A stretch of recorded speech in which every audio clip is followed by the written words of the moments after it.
Right now, there are more people on Facebook than there were on the planet 200 years ago. Humanity's greatest desire is to belong and connect. And now we see each other.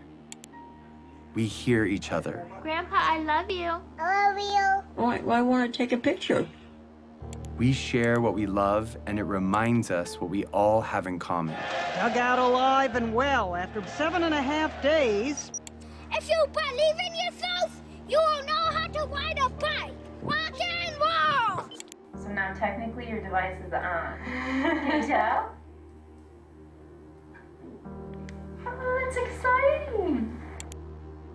And this connection is changing the way the world works. Governments are trying to keep up. No, we can't test the freedom. And older generations are concerned. Many people are very concerned about tomorrow. They could get worse next year. The game has new rules. The next 27 minutes are an experiment. But in order for it to work, you have to pay attention.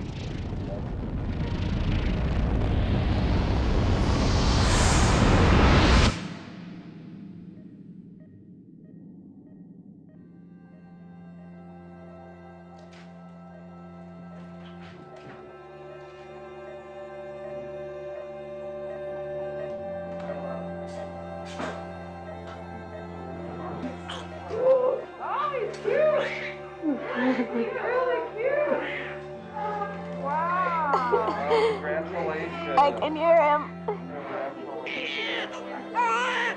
Every single person in the world started this way. He didn't choose where or when he was born. Yeah, he died. But because he's here, he matters. Yeah, we've been waiting for you. You made it. My name is Jason Russell, and this is my son, Gavin.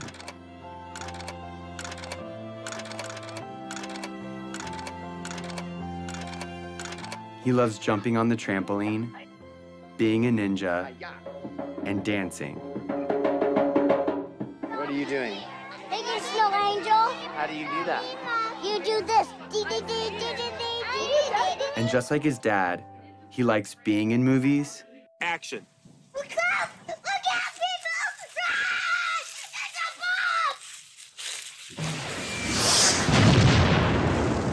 bomb! And making movies. Daddy, watch this. I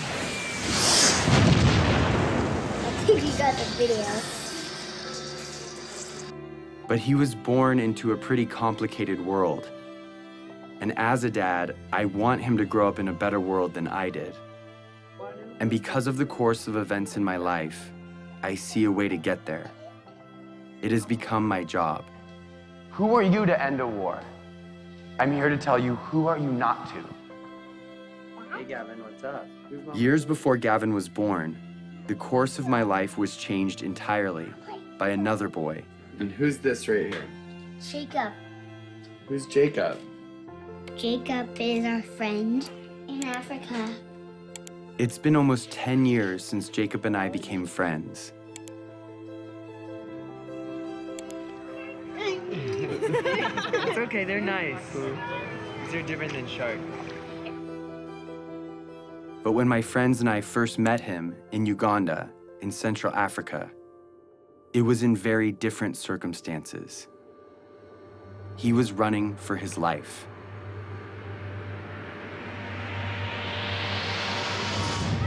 You go to school here. Yes. Yes, that's how you know English so well. I know. Yeah. How many nights have you stayed here?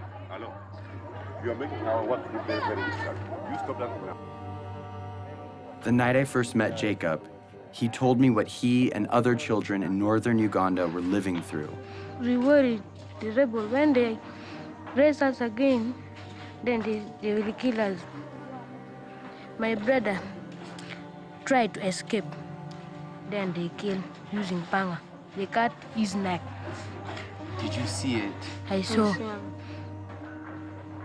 We fear that if we sleep at our home, we can be abducted by the rebels because our home is far away from town. They will catch us, then will take us there in the bush. So come here to save our life.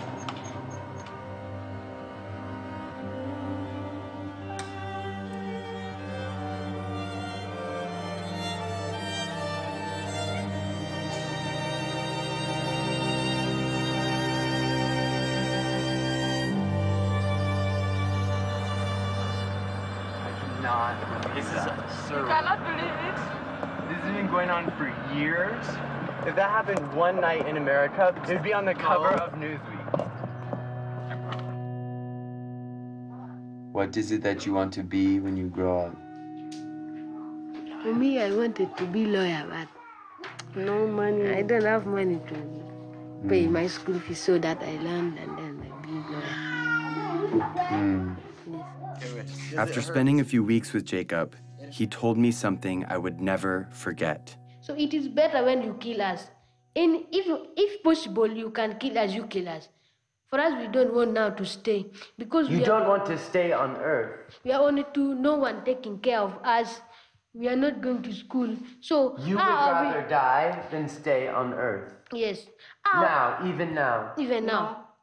Are we going to stay in our future? He told me more about his brother and what he would say to him if he were still alive.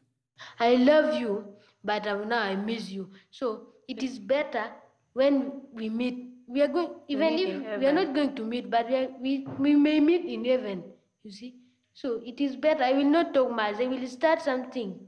Because if I saw my brother once again, I don't.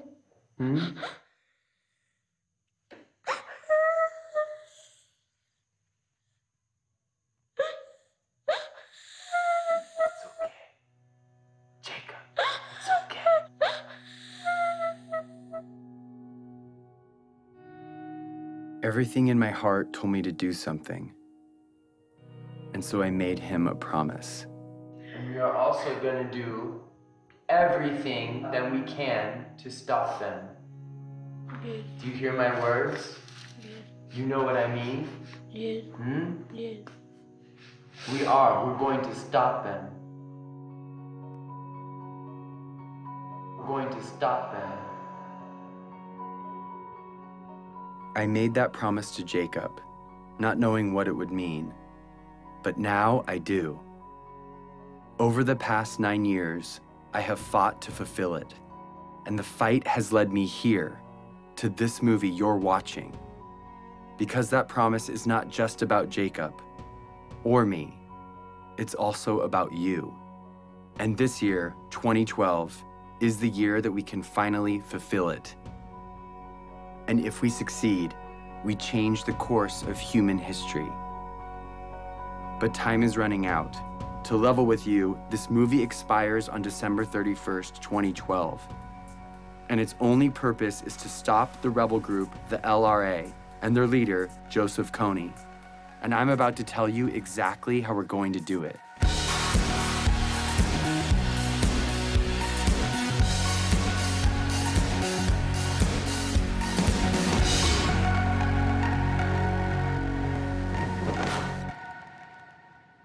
So the thing is, my son Gavin I've never really explained to him what I do. He knows I work in Africa, but he doesn't know what the war's about or who Joseph Kony is. So I'm gonna explain it to him for the first time today. That's what we're doing. So Gav, are you ready? Yeah. I'm gonna ask you some questions, okay. And you can just look at me and answer the questions to me. I'm kind of nervous. What do I do for a job? I stop the bad guys from being mean. Who are the bad guys? Do you know where Star Wars people. Star Wars people? Yeah. Those are the bad guys? Yeah. Can I tell you the bad guy's name? Yeah. This is the guy Joseph Kony. He's the bad guy? Yeah. Who's this? Jacob. Joseph Kony, he has an army, okay? And what he does is he takes children from their parents and he gives them a gun to shoot, and he makes them shoot and kill other people. But they're not going to do what he says because they're nice guys, right? Yeah, they don't want to do what he says, but he forces them to do bad things. What do you think about that? Sad. I couldn't explain to Gavin the details of what Joseph Kony really does. Because the truth is, Kony abducts kids just like Gavin.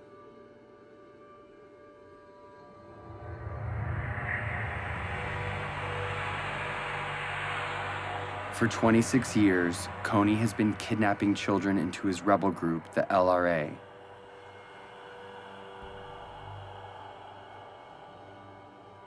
Turning the girls into sex slaves. And the boys into child soldiers. He makes them mutilate people's faces. And he forces them to kill their own parents. And this is not just a few children. It's been over 30,000 of them. And Jacob was one of those children.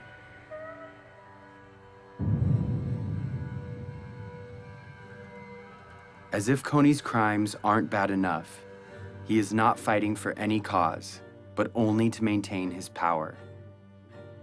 He is not supported by anyone, and he has repeatedly used peace talks to rearm and murder again and again. Kony, different times, proposed peace and then just regain strength and attack. This is the head prosecutor for the International Criminal Court. In 2002, when the court was started, their job was to find and demand the arrest of the world's worst criminals.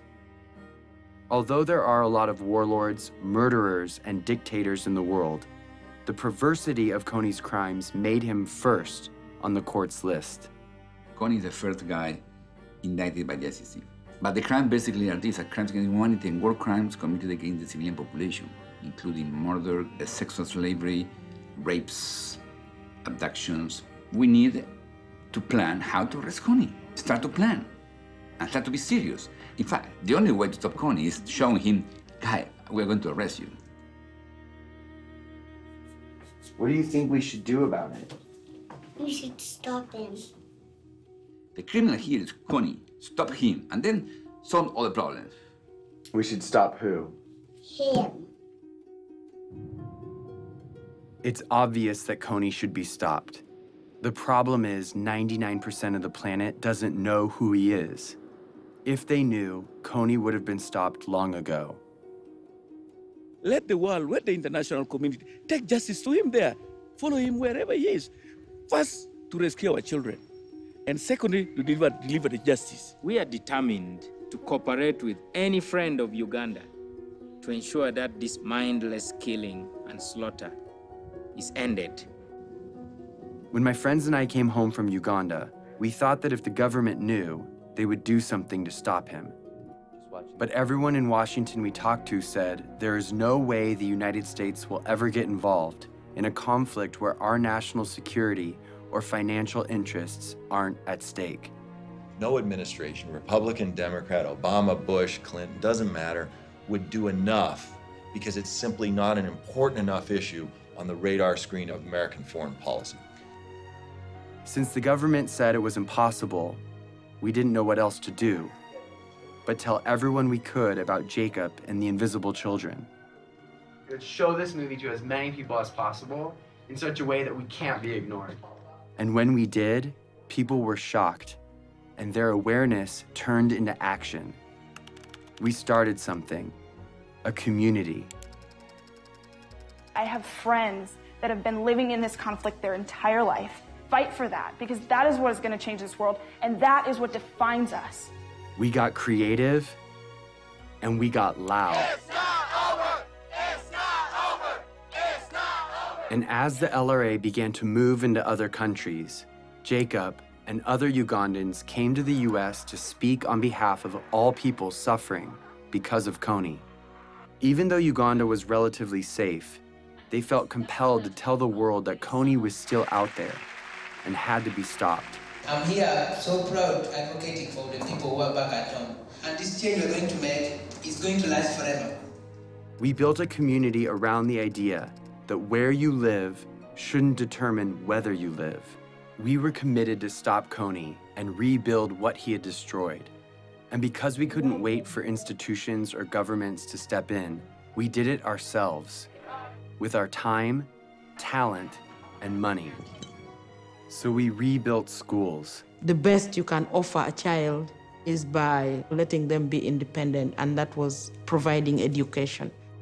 We created jobs. I have seen the lives of those who have been hopeless.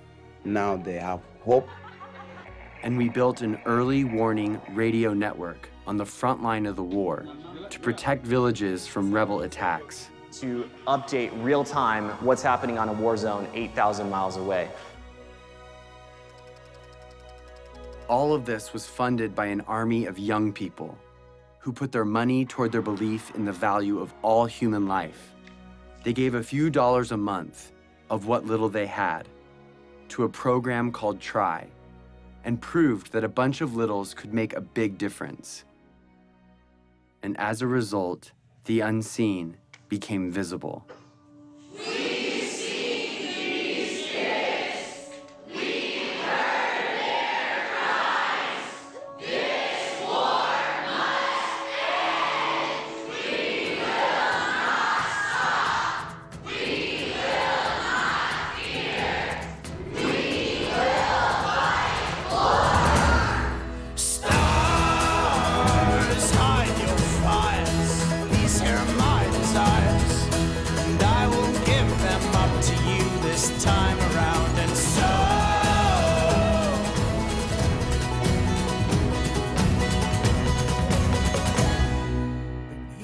Talked to people from Mexico, from Canada, from every other state that I can think of. We're all doing this for the exact same reason, and we're all coming from completely different places. This is what the world should be like.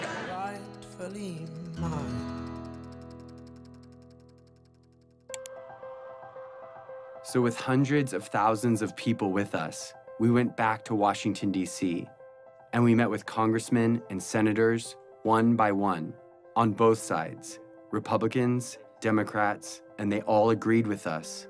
Joseph Kony's crimes had to be stopped. Of all the problems that are out there, none is more severe than one that mutilates and takes the lives of little kids. These young members of the Invisible Children organization know that no child should live in fear of being abducted or killed. So they were determined to become their voice. They realized that these African children and families were invisible to Washington policymakers, so they decided to make them visible. And what I was told would never happen suddenly became possible. In furtherance of the Congress's stated policy, I have authorized a small number of U.S. forces to deploy to Central Africa to provide assistance to regional forces that are working toward the removal of Joseph Kony from the battlefield. Sincerely, Barack Obama. The surprise announcement came in a letter from the White House. The U.S. President's decision commits U.S. troops to help. Through advice and assistance, not putting Americans into combat, to help the countries of the region end this threat once and for all, then that was a worthwhile investment. We used to think we could not do it, and now when I see we can do it, I am overwhelmed. After 8 years of work, the government finally heard us. And in October of 2011, 100 American advisors were sent into Central Africa to assist the Ugandan army in arresting Kony and stopping the LRA. It was the first time in history that the United States took that kind of action because the people demanded it. Not for self-defense, but because it was right.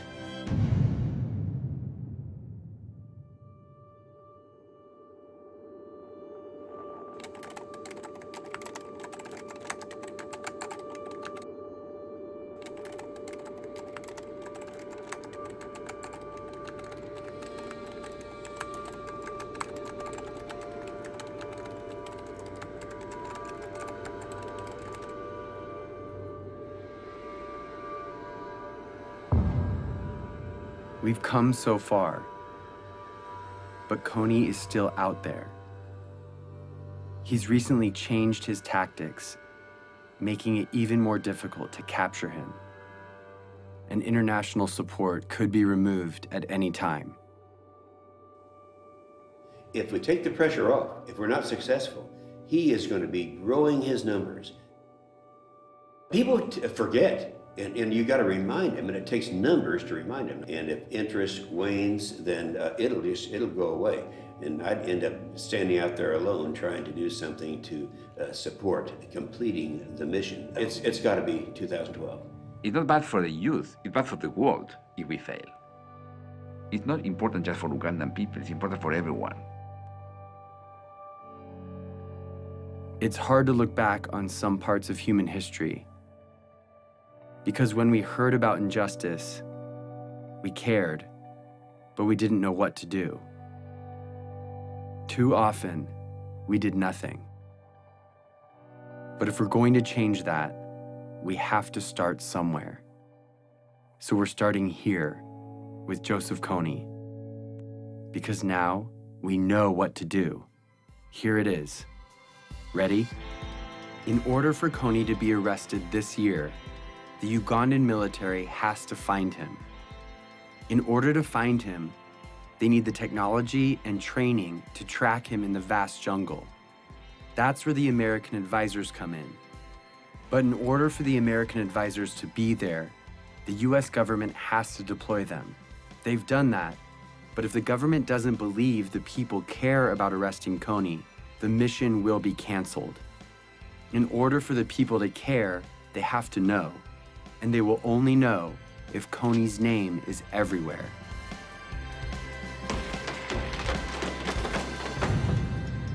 This is the dream.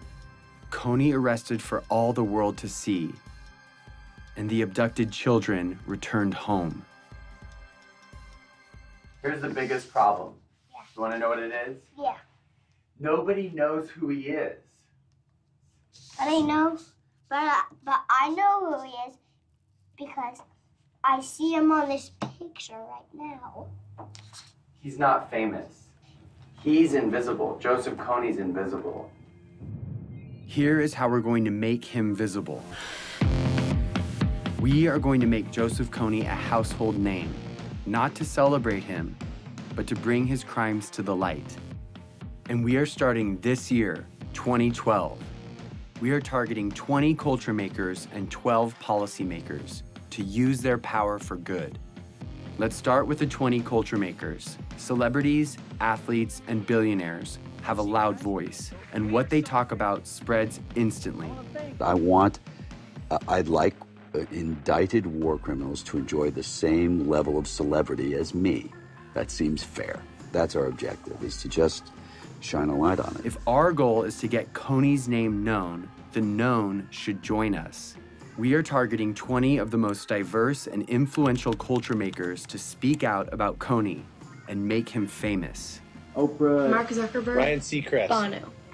Then we're going after policymakers, the ones that have the authority to see Kony captured. They decide if the advisors stay or leave.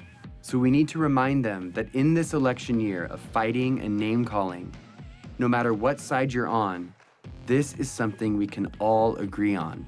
If a senator or congressman notices 25 phone calls on any issue, on any given day, it is noted. When citizens, by the hundreds of thousands, start demanding that our government do something, suddenly it becomes in the national interest of the United States government to respond to this problem. We've identified the 12 policymakers that could change the game regarding Kony, so we're targeting them. On our website, we've made it easy to write them directly, call them, meet with them, and get their attention. If my son were kidnapped and forced to kill, it would be all over the news. So we are making Kony world news by redefining the propaganda we see all day, every day, that dictates who and what we pay attention to. A lot of people feel powerless to communicate their ideas. They think that, okay, you know, I'm not a corporation, I don't own my own magazine or news station, I just don't have any say. But seeing what I've done, I think it's empowered a lot of people to realize that one individual can make an impact. And I actually want to demystify and say, here are these really simple tools. Go out and rock it. And that's just what we intend to do. Our goal is to change the conversation of our culture and get people to ask, who is Joseph Kony? We have printed hundreds of thousands of posters, stickers, yard signs, and flyers that are right now, today, being put up in major cities all over the world. We have thousands of Kony 2012 bracelets that we want everyone to wear, this year only. Each bracelet has a unique ID number. Input that number and you enter the mission to make Kony famous. You can geotag your posters and track your impact in real time. Everything you need is in a box called the Action Kit. It has 2 bracelets, one for you and one to give away. And if you want to help fund our life-saving programs, donate a few dollars a month through Try, and you can have the Action Kit for free.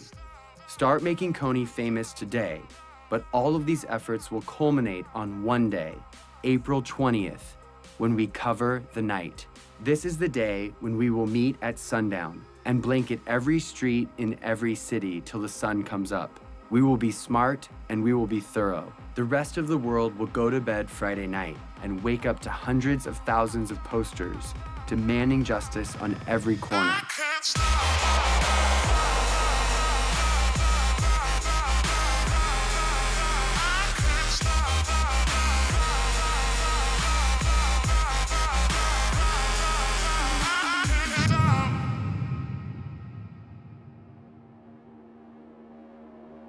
It's always been that the decisions made by the few with the money and the power dictated the priorities of their government and the stories in the media. They determine the lives and the opportunities of their citizens. But now there is something bigger than that. The people of the world see each other and can protect each other. It's turning the system upside down, and it changes everything. We are living in a new world, Facebook world, in which 750 million people share ideas, not thinking in borders. It's a global community bigger than US. Joseph Kony was committing crimes for 20 years, and no one cared. We care. We have reached a crucial time in history where what we do or don't do right now will affect every generation to come. Arresting Joseph Kony will prove that the world we live in has new rules, that the technology that has brought our planet together is allowing us to respond to the problems of our friends. When it ends finally by bringing Kony justice, it should be celebrated like worldwide. We are not just studying human history, we are shaping it. At the end of my life, I want to say that the world we've left behind is one that Gavin can be proud of, a place that doesn't allow Joseph Konys and child soldiers, a place where children, no matter where they live, have a childhood free from fear. I'm gonna be like you, Dad. When you grow up? Yeah. Are you sure? I'm gonna come with you to Africa. The better world we want is coming. It's just waiting for us to stop at nothing.